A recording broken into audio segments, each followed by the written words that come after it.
La familia perseguida por una bruja en Chiapas. Ponte cómodo y comenzamos. Hola, hoy voy a relatarles una experiencia que marcó mi vida para siempre.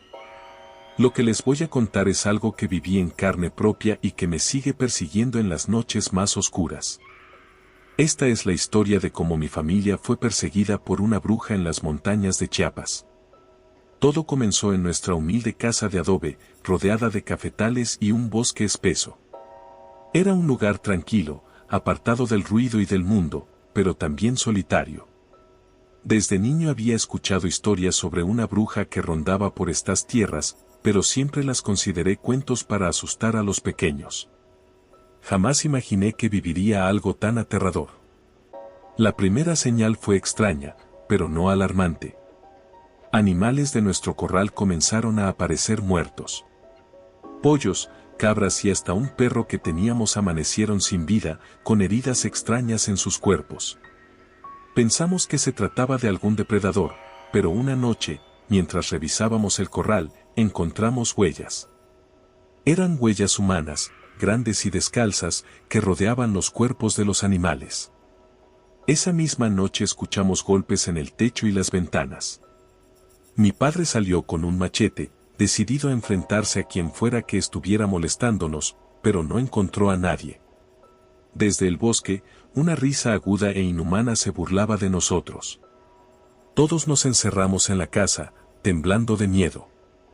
El primer encuentro con la bruja. Una madrugada, mi madre me despertó con un susurro desesperado.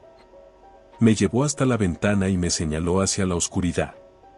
Allí estaba ella, una figura alta y encorvada, cubierta por un manto negro que apenas dejaba entrever un rostro cadavérico.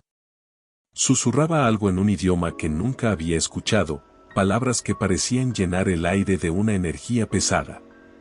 Mi madre despertó a mi padre, pero cuando salió, la figura había desaparecido, dejando tras de sí un hedor insoportable a azufre. Los días siguientes fueron un infierno. Mi hermano menor, Mateo, comenzó a tener pesadillas. Se despertaba gritando que una señora fea intentaba llevarlo al bosque. Cada noche, sus gritos nos sacaban del sueño, y su miedo era tan real que todos comenzamos a sentirnos atrapados en una pesadilla sin fin. La ayuda desesperada.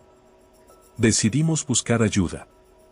En el pueblo vivía un curandero que tenía fama de enfrentarse a lo sobrenatural.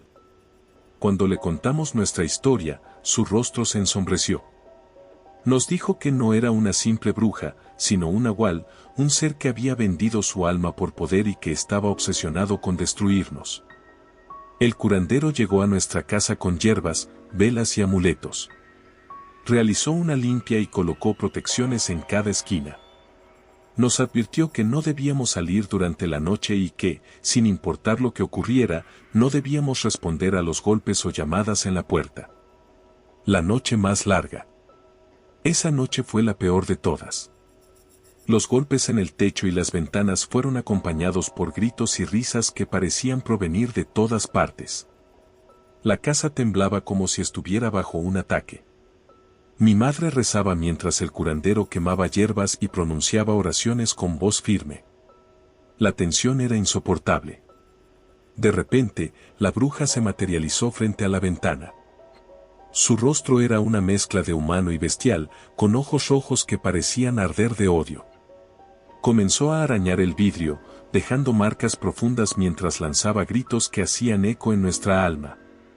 El curandero sacó una cruz de obsidiana y comenzó a recitar una oración que, según él, era la única manera de desterrarla. La bruja emitió un grito tan estridente que hizo que nuestros oídos sangraran. Una luz cegadora emanó de la cruz, y la bruja se retorció antes de desaparecer en una nube de humo negro. El macabro hallazgo. Al amanecer, el curandero y mi padre decidieron explorar el bosque. Yo los acompañé, aunque el miedo me hacía temblar las piernas. Encontramos un claro donde había un círculo de piedras ennegrecidas, restos de velas y huesos de animales. En el centro había una figura hecha de ramas y cabello humano, con pedazos de ropa de nuestra familia atados. Era un altar.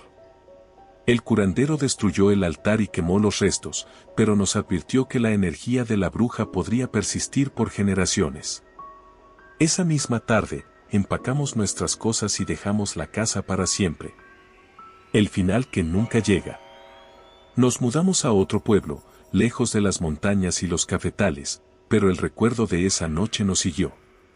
Mateo, ahora adulto, aún sueña con la bruja.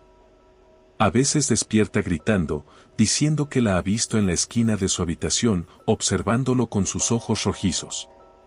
Ahora, cada vez que escucho ruidos extraños en la noche, no puedo evitar recordar ese rostro, esa risa y ese olor a azufre. Y me pregunto, ¿realmente nos libramos de ella, o simplemente está esperando el momento para volver? Si alguna vez visitas Chiapas, recuerda que hay lugares donde las sombras no son lo que parecen.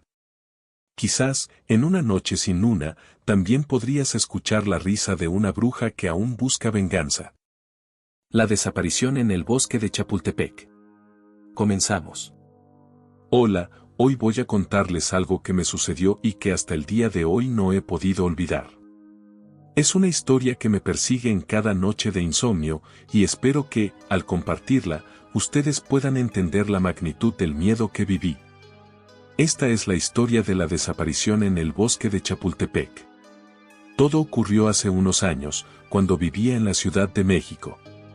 Siempre me había gustado caminar por el bosque de Chapultepec, especialmente en las tardes tranquilas, cuando el bullicio de la ciudad quedaba atrás y el sonido de los pájaros y el viento entre los árboles llenaban el aire. Ese lugar siempre había sido un refugio para mí, hasta que una tarde cambió todo.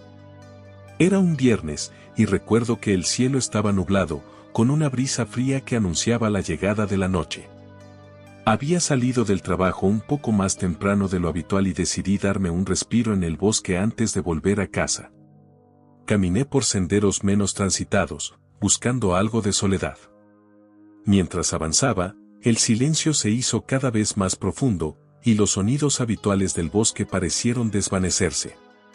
Al cabo de un rato, noté algo extraño. Los árboles parecían más altos y torcidos de lo normal, como si estuvieran inclinándose hacia mí. Sentía una extraña presión en el pecho, como si el aire hubiera cambiado. Pensé en regresar, pero cuando me giré para volver sobre mis pasos, el sendero que había recorrido ya no estaba. En su lugar había una maraña de árboles y maleza que no recordaba haber visto. Intenté no entrar en pánico. Caminé hacia lo que creía que era la dirección correcta, pero mientras más avanzaba, más perdido me sentía. Fue entonces cuando lo escuché barra inversa U00E, un murmullo bajo, casi imperceptible, que parecía provenir de todas partes. Me detuve y agudicé el oído, pero no podía distinguir palabras, solo un susurro constante que me ponía los nervios de punta. El encuentro. Seguí caminando, tratando de ignorar los murmullos, hasta que llegué a un claro. En el centro había un árbol enorme y retorcido, cuyas ramas parecían extenderse como garras hacia el cielo. A su alrededor había pequeños montículos de tierra, como si fueran tumbas. Mi corazón latió con fuerza, pero lo que realmente me heló la sangre fue ver a una figura parada junto al árbol. Era una mujer, o al menos eso parecía. Estaba de espaldas, vestida con un vestido blanco antiguo que estaba sucio y desgarrado. Su cabello, largo y enredado, le caía sobre los hombros. Quise hablarle, preguntar si estaba perdida como yo, pero algo en mi interior me gritó que no lo hiciera. Sin embargo, antes de que pudiera retroceder, ella giró la cabeza hacia mí. Su rostro era inexpresivo, pero sus ojos eran dos cuencas vacías, negras como el abismo. La mujer comenzó a moverse hacia mí, pero no caminaba, se deslizaba sobre el suelo, como si flotara. Intenté correr, pero mis piernas parecían atadas al suelo. Sentía un frío intenso, y los murmullos se volvieron gritos. De repente, todo se apagó. El regreso.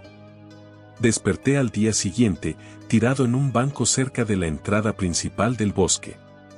Un guardia me sacudió para despertarme y me dijo que había estado inconsciente. Intenté explicar lo que había visto, pero él solo se encogió de hombros y me dijo que a veces la gente se pierde y entra en pánico. No insistí, pero algo dentro de mí sabía que no había sido un simple extravío. Esa noche, al llegar a casa, descubrí algo que me hizo dudar de mi propia cordura. En mis bolsillos había hojas secas y pequeños pedazos de tela blanca. No recuerdo haberlos tomado, pero ahí estaban. Desde entonces, he evitado el bosque de Chapultepec, pero los murmullos y el rostro de esa mujer me persiguen cada vez que cierro los ojos. Si alguna vez deciden visitar ese lugar, ténganlo en cuenta.